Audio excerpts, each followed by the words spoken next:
to avoid that. Doesn't mean that the cops aren't going to ask him. It means, I'm saying publicly. And that, my friends, should tell you that there's something funny going on here, and these people aren't being, at very least, honest with you. That's a big problem. They have a motive to lie and deceive you in that moment, and they're associated with a double child homicide, probable double child homicide.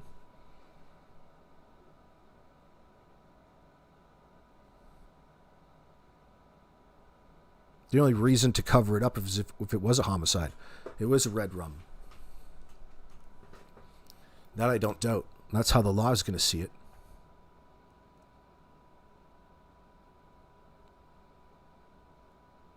And Malaya was right away. She's the one who showed deception right from the start in that call to 911, the dispatch.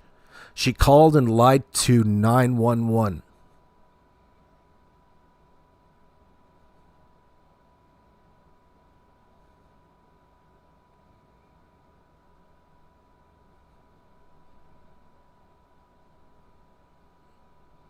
That's my opinion based off of everything that I've read, seen, and continued to follow up to this point.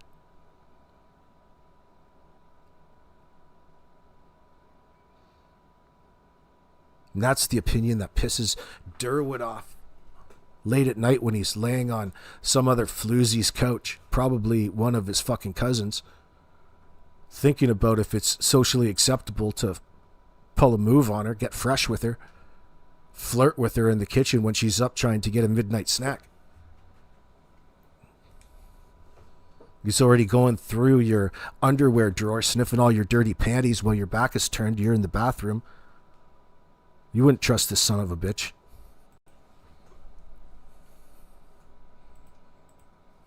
I believe Daniel's going to get nailed for this. And I think I'm gonna find out more information today, believe it or not, because people, even my family and people here, they think I'm beat, and I'm not quite yet. You know, now let me ask you this, and so don't get me wrong. Like I said, I'm a wise person. I'm very intuitive, and so I get what you're saying, because I was literally just before you called.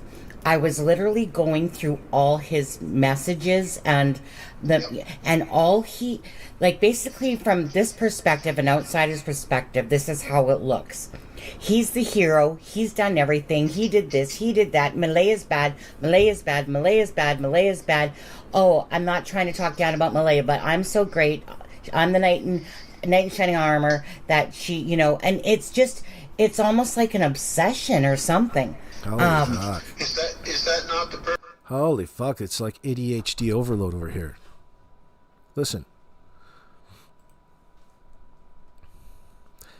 This phone call is between Sonny and Derwood, and it is annoying to listen to, but it's important.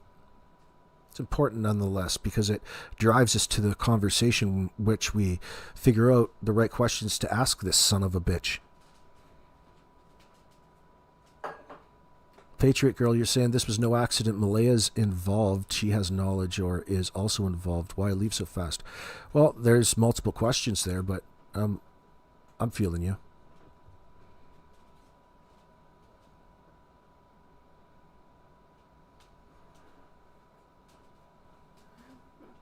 What's up, chair?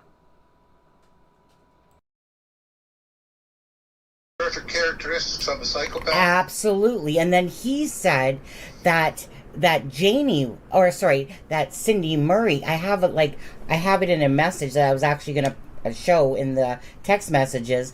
He calls, says, I was waiting, she's a psychopath. I was waiting to see one trait, and that day I saw it when there was no tears.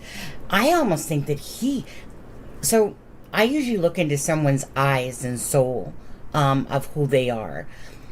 Malaya actually has quite a very soft eyes, like meaning when you look at her eyes, she just seems like a very kind, warm-hearted type of person for the most part. Very mild-mannered person. Yeah.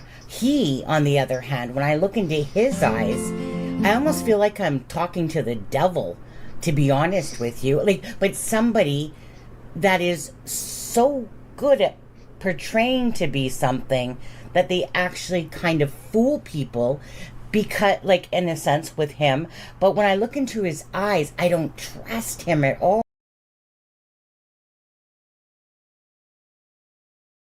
Oh my god, it's so fucking annoying.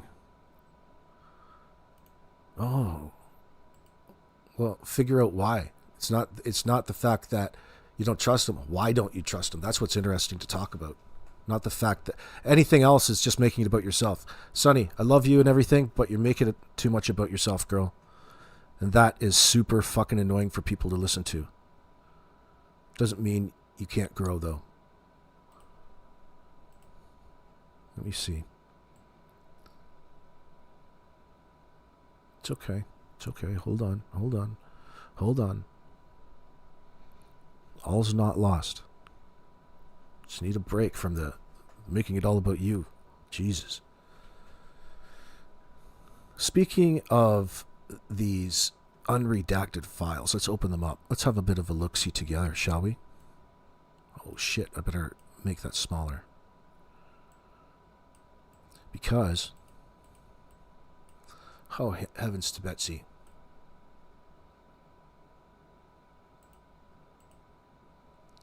Hold on.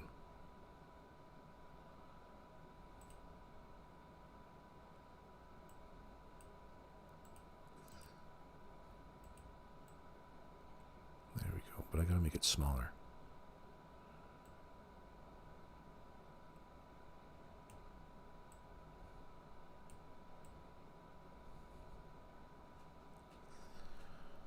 Janie and Malaya and Daniel are having financial difficulties. Janie said she is of the opinion that Malaya's side of the family had something to do with it because they did not take part in the search and were not letting them see the baby.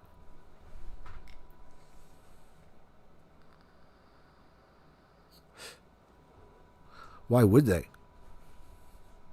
It's almost like you're picking it up here, like right at the end of The Shining, right? This is like the aftermath of The Shining. Some fucking horror movie's just taken place, and now everybody's decided to fuck over and put the blame back on the kids and cover their own tracks to prevent all the justified abuse that they had already been unleashing onto these poor children.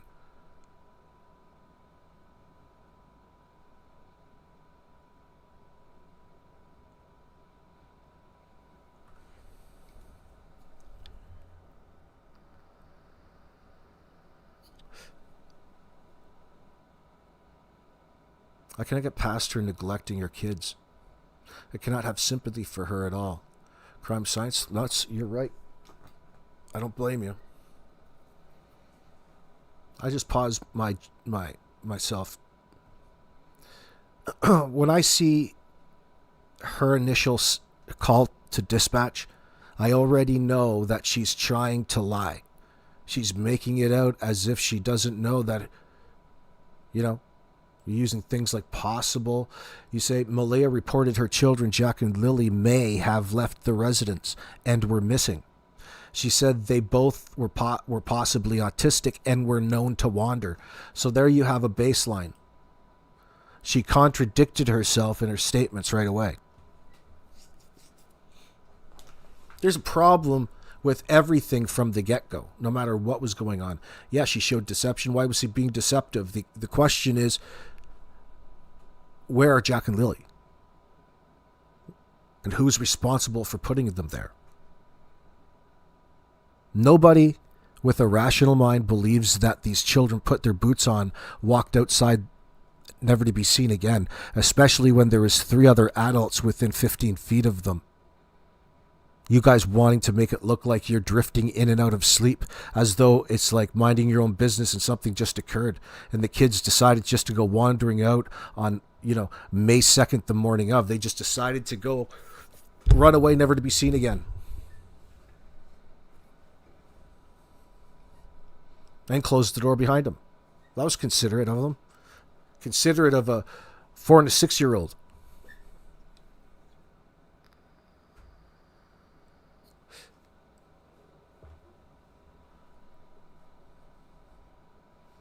How quickly was Janie pointing the finger at Malaya's family since the first statement? They were doing that in the first statement. You remember that, Ginger? You can see it up there from the redacted portion.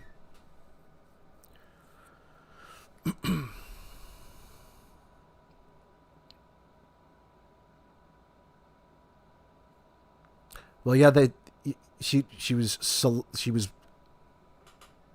choosing to contradict herself, Robin. You're right. But M says, and we always watched the kids when they were outside, but then they have been known to wander. More BS. We're not the type of parents not to be outside.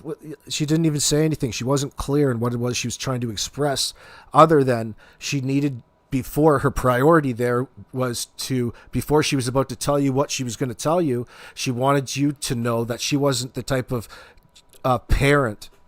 Okay, her intent was they're not the types of parents not to be outside or let the kids be outside and not be out there with them. She didn't say that or communicate that.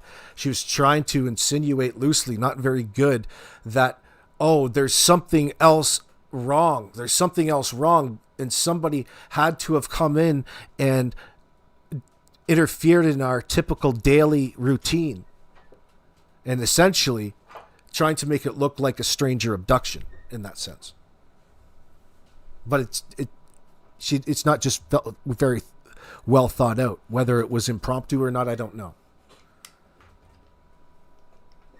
In the end, she fucked up because she still exposed herself. That's a very important time. You've got a reason to be in front of the camera. What is it? Communicate something. We've all seen Danny's priority. It's all self-centric.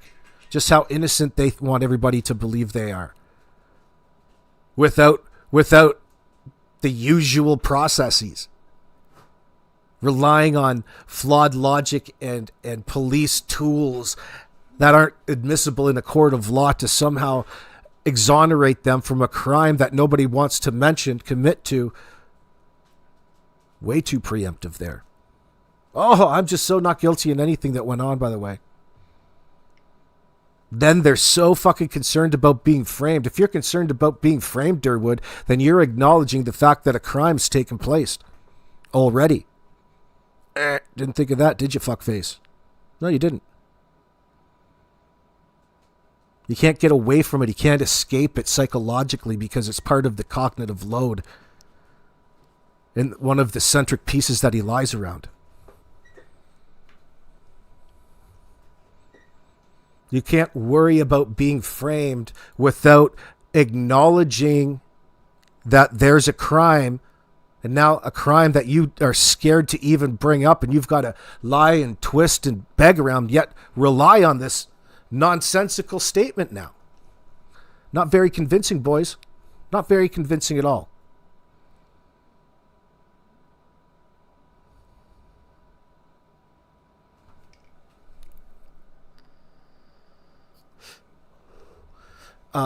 Sandra, Janie isn't a babysitter.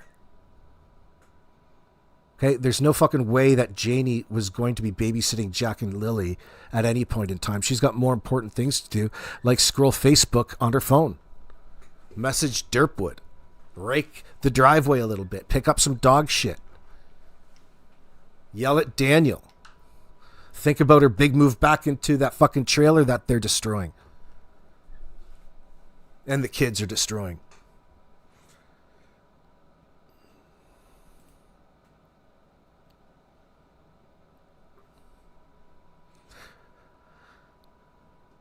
Let's see here. Lays used to work with Danny Boy at Group Savoy and found him to be a hard worker who was reliable. Oh, says his fucking dealer. Says his drug dealer. Comes highly recommended. He's a great customer. One of my best. Oh, shit. What else?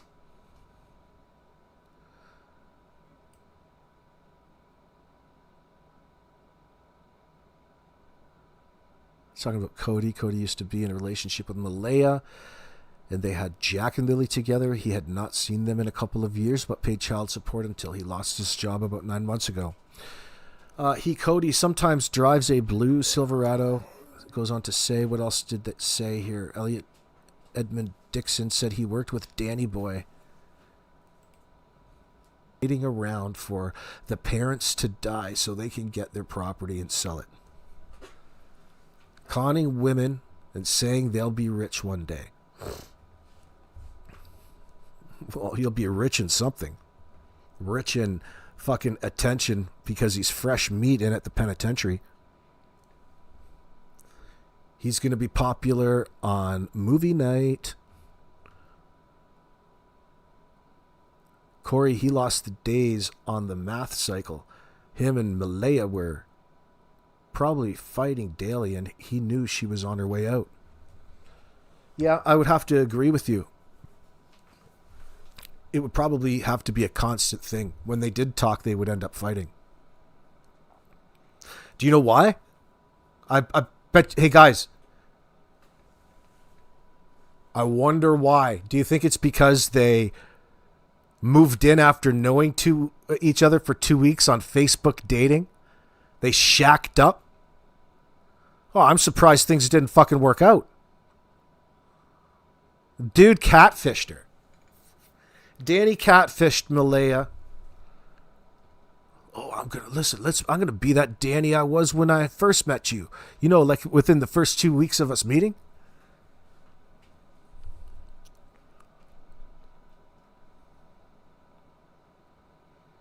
Do you want to move into my grandma's house with me? I've been thinking. This last 2 weeks has been going so well. And I want to be with you all of the time. Oh, wouldn't that be so cool if we could like spend like all the time together and didn't have to do anything, and we could live off Grandma Patty for the rest of our fucking lives? And when she got sick of us, we could just go out and live off my mom, Janie, for the rest of our lives, and we could stay high and fuck all the fucking time. You want to move in with me, Daniel? Do you want to come and move in? No, Patty won't mind whatsoever.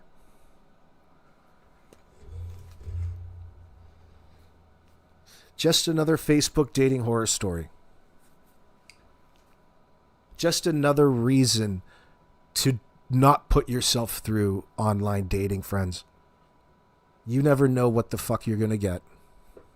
Whatever it is, it's a projection and reasonable facsimile. It's not the person that you end up with. You want to get with somebody, go for a walk. Develop a personality. Learn to talk to people. Get yourself out and about. You don't do it on Facebook dating. This is what happens. I think Patty kicking DM out was her trying to protect Malaya. I would think so. She just didn't realize Malaya was so desperate for a man. Yeah, she needs a man. I'm sure 2 weeks he was saying he wanted a forever love. Listen, I think you're the one. Girl, you know it's true. I think you're the one. Could you imagine him sending Malaya all of those text messages that he sent someone like Taylor? Oh, yeah, baby. I can't wait to give you a good night kiss. Uh-huh. Yeah. Let me slip my tongue in there. Let me lick your toes. You mind if I smell your feet for a while? Let's see what kind of text old Danny likes to send ladies.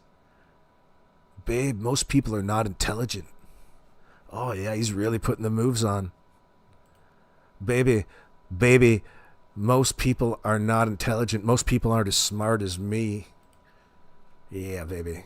I'm going to get you in your grandma's bedroom. I'm going to fuck you on her bed. Doesn't that turn you on? You don't want to have sex in your grandma's bed? God damn, that turns me on. Let's see. There's some Daniel messages. Oh, yeah. No, they know no.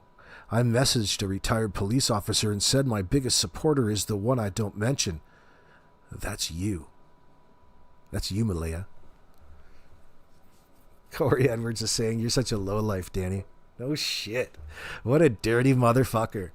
If there's ever a daytime movie made about fuckface here, I want to play him. I want to play Daniel. I'm going to be like the creepiest fucking Daniel you'll ever see. I'm going to terrify you. Oh, yeah. I'm going to be jerking off in a bush looking through your window, just like Danny does.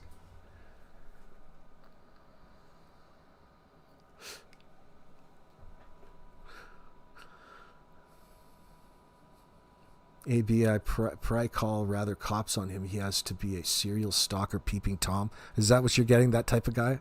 That vibe? I get that vibe from him and Derwood. Absolutely I do. They're the ones bringing up these things. Now he's talking about being a chomo himself. He's worried about it. He's introducing all of these issues to us. Why? Patty wanted MBM to get a job or an education, but instead she got pregnant again. That might be true in cold, but Patty wanted Daniel to get the fuck out of the house. Daniel wanted to get out faster than he moved his punk ass in. Do not pass go. Do not collect $200 from my fucking daughters. Again. All he's looking at is somebody just to leech off of to continue his lifestyle. Oh, she's an easy. Look at how easily he fucked her over into moving in. You can pretty much talk that girl into anything in that sense. She's going to believe pretty much anything that you tell her. Except it's going to run out at some point in time. So she started going really downhill after she was separated from the people who were keeping her grounded, which were Patty and whoever else was living in that house before Fuckface moved in. Right? That was her lifeline. When they told Danny Boy to get the fuck to walking, to get out and never to come back again, that's when maybe it really started for Malaya.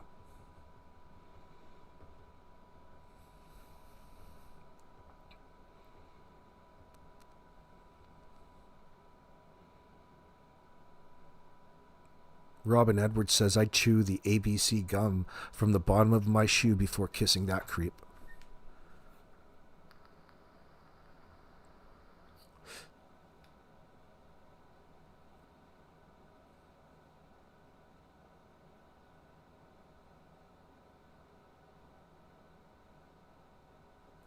It's like the math version of the Wizard of Oz house music. That's a good analogy. Babe, most people are not intelligent. When you have money, you get an education and poof, just like that, a dummy turns into an educated dummy, LOL. You can tell this guy hasn't even passed fucking high school. Babe, I really hope you're not watching anything online about me. Ooh, I hope you're not watching anything online about me. You're not watching anything negative. You're not watching A Balance's channel. You're not watching AB roast the fuck out of you son of a bitches at every turn. Analyzing statements like a maniac.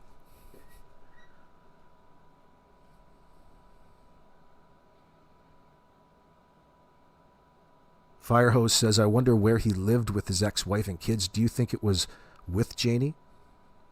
Who are you wondering, Firehose? Wonder where he lived with his ex-wife and kids. Do you think it was at home with Janie? Probably not. I don't know, Firehose, to tell you the truth. I don't know. Wouldn't it be fucking hilarious if Daniel moved out of Janie's fucking bedroom, out of her lingerie drawer, and into Patty's house, and then got kicked out of Patty's house and had to come home? Oh, that would suck. I don't know. I don't know the answer to that. I wonder what his ex-wife has to say about Danny. I wonder what, like, the worst thoughts going through her mind at this point in time are. She'd be an interesting interview, probably. Darlene, IDT Cody could have stopped anything court ruled in favor of MBM, and no way DM would have let Cody see the kids. Oh, I don't know. I don't even like going there yet. Too much of a distraction this early.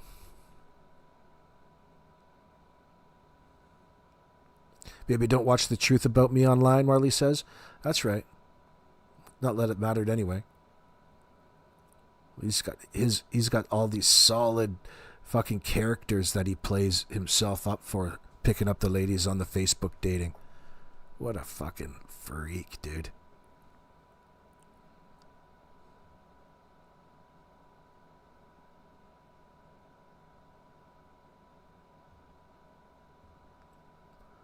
Bonnie Randall, what's going on, girl? I thought you were in here already. You came back?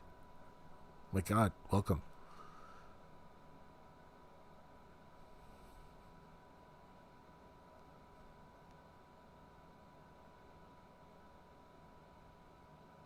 Jennifer says she thought she was going to Stardew, and she ended up in Breaking Bad. What the hell is Stardew? But okay. The ex-wife is protecting her children by not speaking. She knows him well, Ruby says.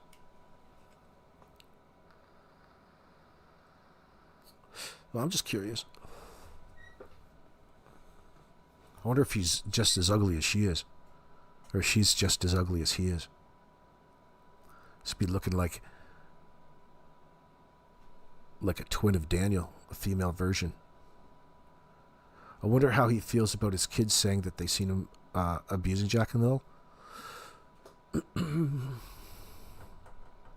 don't really care about how he feels. Meep.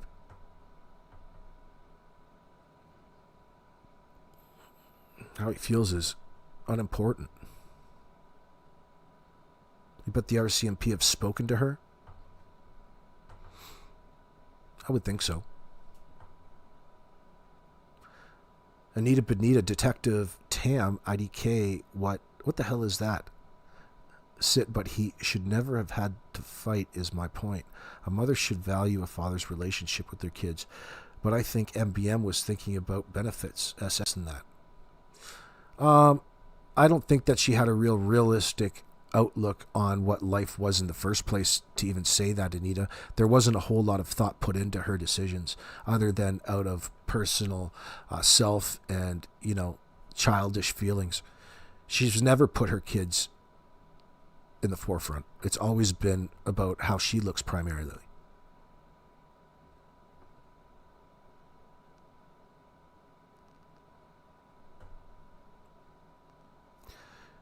If you're worried about your children, you don't move a dude in 2 weeks.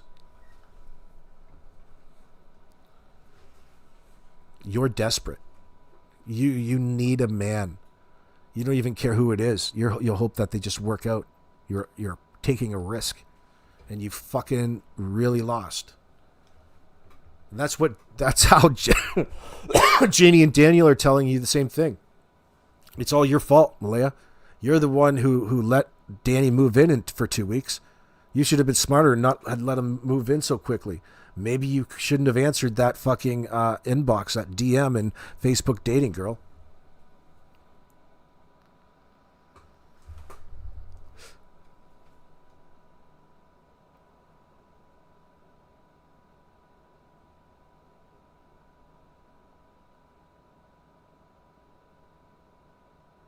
Cannot get my head around that someone married Daniel.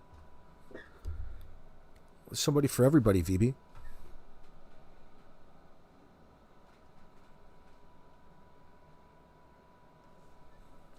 Cody didn't have to fight